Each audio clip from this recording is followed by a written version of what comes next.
जय सच्चिदानंद। परमात्मा का अनुभव प्रकाश रूपी है। परमात्मा हमारे अंतर जगत में है। जब वो पंच तत्वों के द्वारा जब बाह्य जगत में प्रकट होता है तब उनको आभा मंडल कहते हैं। पहले भी इन पर बहुत बार मैंने कह चुका हूं, अगर आप उसके थोड़ा डीप में जाएंगे, प्रभा मंडल आभा मंडल के अंदर क्या क्या होता है। पहला तो विद्युत कण, प्राण के अणु अणु में इथर में अलग अलग कण है, उनको विद्युत कण कहते हैं। चुंबकत्व ये इनसे सूक्ष्म है। आकर्षण और अपाकर्षण, इनमें दो भाग हैं, पुरुष और स्त्री, धनात्मक और ऋणात्मक। ये चुंबकत्व में है, ये हमारे शरीर के बाह्य जगत में है।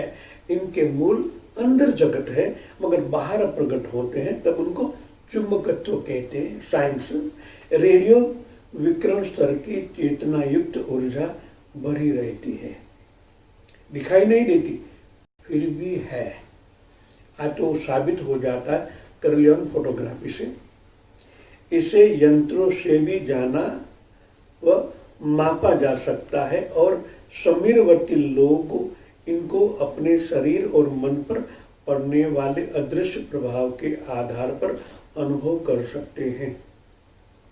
जिस तरह कोई भाई साहब हमारे पास आते हैं तो हमें सुखद अनुभव होता है, अच्छा लगता है, और भी आधा घंटा बैठ रहे उनके साथ। कभी ऐसा लगता है अब ये बला जाए, क्यों? अच्छा बोल रहा है, फिर भी हमारा अनुभव अंदर का ये कहता है अभी जाए तो ठीक। क्यों? ये आभा मंडल का प्रभाव है। जो बोल रहा है वो वैसा है नहीं।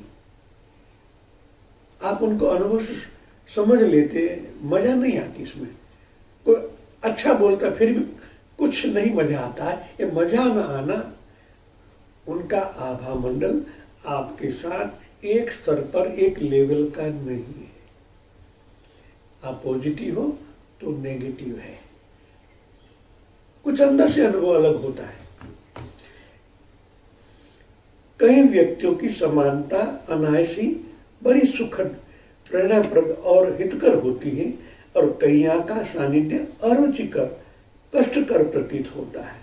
इनका वैज्ञानिक कारण व्यक्तियों के शरीर में निकलने वाले उस ऊर्जा का पारस्परिक आकर्षण और विकर्षण ही होता है। समान प्रकृति के लोगों की ऊर्जा धुलती मिलती है और सहयोग प्रोत्साहन प्रदान करती है, पर यदि समीरवर्ती व्यक्तियों की प्रकृति में प्रतिकूलता हो तो वह ऊर्जा टकराकर वापस लौट जाएगी और घृणा, अरुचि, अप्रसन्नता, खीज जैसी प्रतिक्रिया उत्पन्न करेगी। देखा गया है कि कई व्यक्तियों में रास्ते में चलते मित्रता हो जाती है, अपरिचित होते हुए भी ऐसा अनुभव करते हैं मानो चिर परिचित हो और पास आए बात किए बिना रह नहीं सकते। इस अनायास आकर्षण के पीछे पूर्व जन्मों का संबंध, परिचय भी हो जाता है। आपने उनका अनुभव नहीं किया है, फिर भी आप जब से जन्म लेते हो तो योगविद तो ऐसे कहता है कि 100% में से 25% आप पूर्व जन्म के संस्कारों लेके आए हैं। 25%।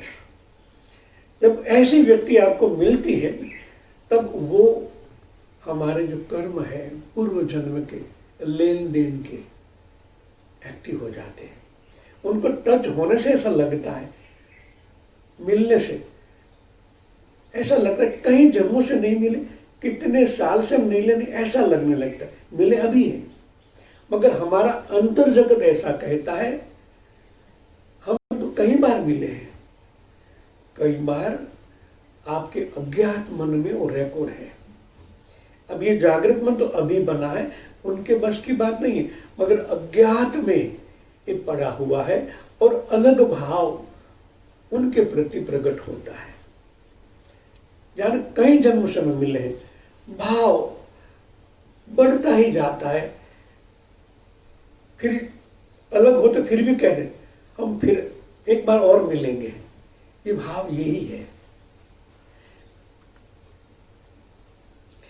प्रत्यक्ष कारण दोनों के तेजलोय की समानता है, जो एक दूसरे को समीप खींचती रहती है। एक बार मिले हो, घर जाने के बाद दूसरी बार मिलने का मन होता है। ये पुरुष स्त्री का मतलब नहीं, वहां तो तेजो वाला काम करता है।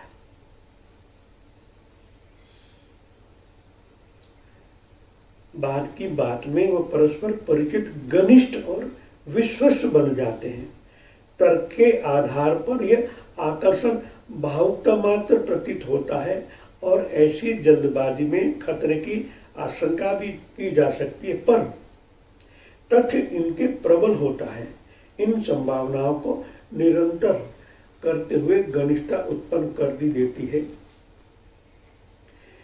स्वजन संबंधी से भी अकारण अरुचि रहती है और उसकी समीपता कष्टकर अनुभूति हो जाती है।